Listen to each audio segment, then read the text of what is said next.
사랑하는 시청자 여러분, 오늘도 반갑습니다. 인생정원 인사 올리겠습니다. 안녕하십니까? 오늘은 화내지 않고 우아하게 사는 법에 대해서 말씀드리겠습니다. 여러분, 혹시 오늘 하루 어떠셨나요? 누군가 무례하게 굴어서 혹은 내 뜻대로 일이 풀리지 않아서 울컥 화가 치밀어 오른 순간이 있지는 않으셨는지요? 사실 우리는 너무 쉽게 화를 냅니다. SNS 댓글 하나에 밤잠을 설치기도 하고 직장 상사의 가시돋친 말 한마디에 내 소중한 하루를 망치곤 하죠. 저도 그랬습니다. 구독과 좋아요 부탁드리겠습니다. 감사합니다. 그런데 여러분, 19세기 독일의 철학자 아르투어 쇼펜하우어는 우리에게 아주 따끔하면서도 명쾌한 해답을 던져줍니다. 오늘 저는 쇼펜하우어의 철학을 빌려 제가 깨달은 분노에 휘둘리지 않고 우아하게 나를 지키는 5가지 기술에 대해서 제 생각을 더해서 말씀드려 보도록 하겠습니다. 오늘 이 영상을 끝까지 보시면 내일부터 여러분을 괴롭히던 사람들을 보는 눈이 완전히 달라지실 것이라 생각합니다. 첫 번째 제1원칙을 말씀드리겠습니다. 세상을 객관적으로 있는 그대로 보세요. 쇼펜하우어는 이런 말을 했습니다.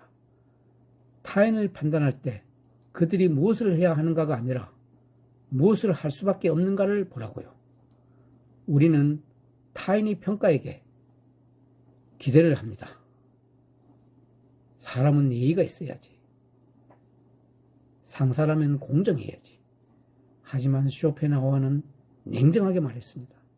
그건 당신의 착각이자 순진한 환상이라고요. 여러분, 혹시 길을 가다가 돌에 걸려 넘어졌다고 한번 생각해 보십시오. 돌을 때리며 화를 내는 사람이 있나요?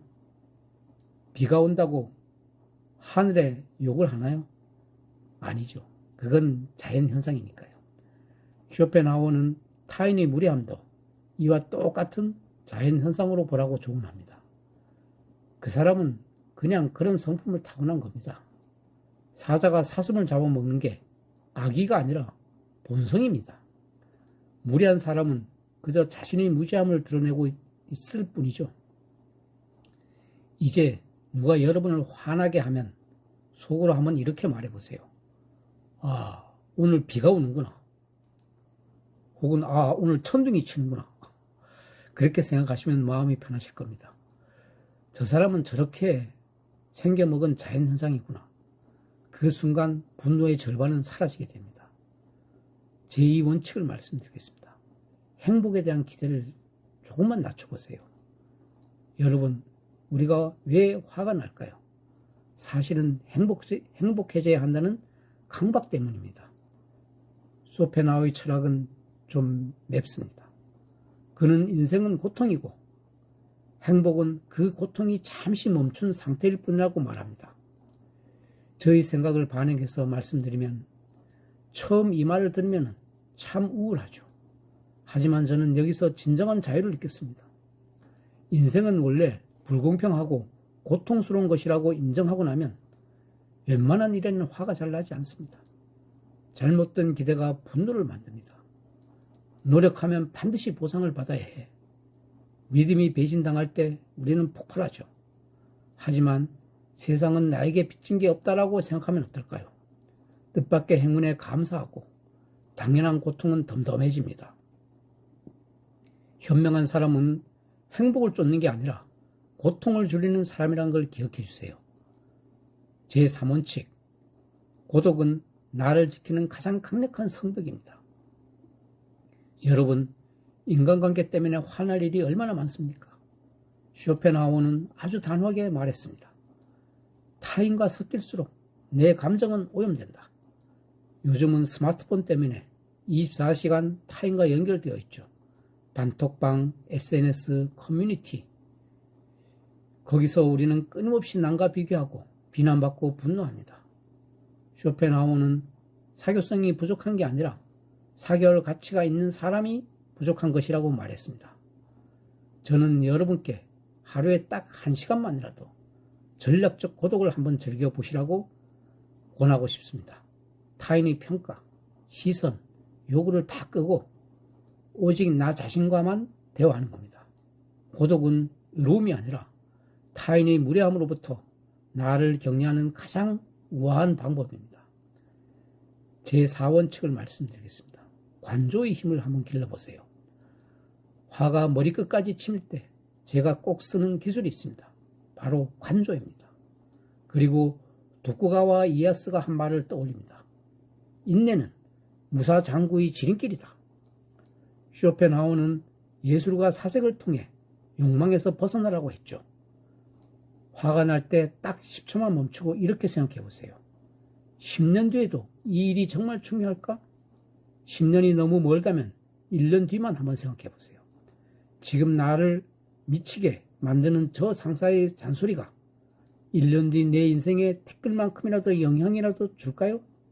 아닙니다. 분노라는 감정을 제3자의 눈으로 관찰하는 겁니다. 오, 지금 내가 화가 났네? 심박수가 올라가고 있군. 흥미롭네. 이렇게 내 감정을 실험 대상처럼 바라보는 순간 여러분은 감정의 노예가 아니라 주인이 되는 겁니다. 산책을 하거나 클래식 음악을 듣는 것도 뇌의 회로를 바꾸는 아주 좋은 방법입니다. 제 5원칙을 말씀드리겠습니다. 타인의 평가라는 감옥에서 탈출하세요. 우리가 화를 내는 가장 큰 이유는 바로 인정욕구 때문입니다. 저 사람이 나를 무시했어? 라는 생각이 우리를 미치게 하죠. 쇼펜하우어는 명예를 두고 허영심의 귀족적 형태라고 꼬집었습니다. 여러분, 나를 비난하는 그 사람을 가만히 들여다보세요. 그 사람이 정말 지혜롭고 존경할 만한 사람인가요? 대부분 아닐 수도 있습니다. 그런데 왜 그런 사람들의 그 입모양에 혹은 그 사람의 화내는 그 모습 하나에 내 소중한 자존심을 굳이 맡길 필요가 있겠습니까? 그럴 필요가 없다고 생각합니다. 저는 진정한 가치는 내면에 있습니다. 보고서를 잘 썼다면 내 만족으로도 충분합니다.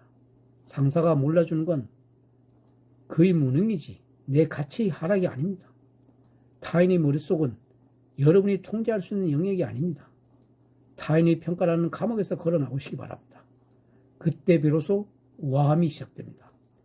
쇼펜하우어는 참 차갑고 냉소적인 철학자로 알려져 있지만 사실 그는 누구보다도 인간이 평온해지기를 원했던 사람입니다. 오늘 배운 5가지 원칙을 한 문장으로 한번 요약해 보겠습니다. 세상은 원래 시끄럽고 무례하니 그 먼지 소동에 내 귀한 평정심을 팔지 말자. 여러분, 분노를 억지로 참지 마세요. 그건 병이 됩니다. 대신 화낼 가치가 없음을 깨닫는 통찰을 가지시기 바랍니다.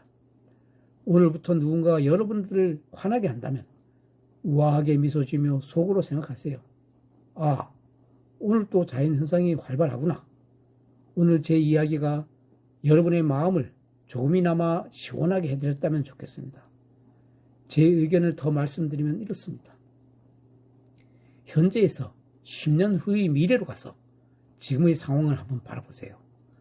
다시 말씀드리면 세월이 10년 정도 지난 다음에 그 10년 전의 그 화나고 분노했던 일들이 10년이 지난 다음에 보니까 다시는 돌아갈 수 없는 너무나 아름다운 추억이었다. 아무리 분노했던 순간들도 세월이 지난 다음에는 모두가 아름다운 추억이 되는 겁니다. 화가 날 때는 제가 권해드리는 것이 있습니다.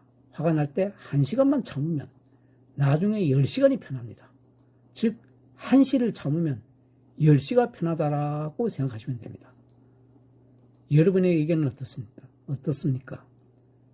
오늘 인생정원은 여러분의 삶이 더 고요하고 존엄해지기를 진심으로 응원합니다. 오늘 영상이 도움이 되셨다면 구독과 좋아요 부탁드리겠습니다. 그리고 여러분이 화를 다스리는 방법이 있다면 댓글로 공유해 주시면 감사하겠습니다. 저도 다 읽어보고 댓글을 남기겠습니다. 오늘 영상 시청해 주셔서 감사합니다. 오늘 또 우아한 하루 되시기 바랍니다. 다음 영상에서는 더 좋고 멋진 모습으로 다시 찾아뵙도록 약속드리겠습니다. 오늘 영상 시청해 주셔서 고맙고 감사하다는 말씀을 올리겠습니다. 감사합니다.